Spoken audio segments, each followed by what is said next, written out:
आपण पाहताय प्राध्यापक डॉक्टर मच्छिंद्र सत्य यांचे लोकसंवाद न्यूज. सत्य जे तुमच्या समोर. लाडकी बहीण योजनेबाबत नवीन माहिती समोर येते. ई-केवायसी आणि पडताळणी प्रक्रियेनंतर 92 लाख महिलांचा हप्ता बंद होण्याची शक्यता व्यक्त केली जात आहे. यावरून विरोधकांनी सरकारवर टीका केली आहे. लाडकी बहीण योजनेतील महिलांना अपात्र ठरवण्याच्या निर्णयावरून राज्यातील राजकारण चांगलंच तापलंय. विरोधकांनी सरकारवर जोरदार टीका करत या निर्णयावर अनेक प्रश्न उपस्थित केलेत. राष्ट्रवादी काँग्रेस शरद पवार गटाच्या नेत्या रोहिणी खडसे यांनी सोशल मीडियावर पोस्ट करत सरकारला थेट लक्ष्य केलंय.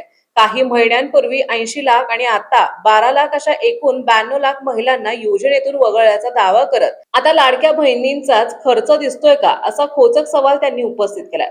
तसेच सुनेत्रा पवार यांनीही या मुद्द्यावर भूमिका घ्यावी असे आवाहन त्यांनी केलंय.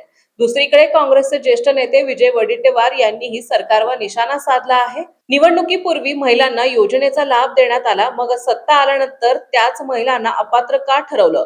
जर त्या आधी पात्र होत्या तर आता निकष का बदलले? आणि जर अपात्र होत्या तर लाभ दिलाच कसा? असे प्रश्न त्यांनी उपस्थित केले. या निर्णयामुळे अनेक लाभार्थी महिलांमध्ये नाराजी व्यक्त होत असून लाडकी बहीण योजनेवरून राज्यातील राजकीय आरोप प्रत्यारोप आणखी तीव्र झाले आहेत.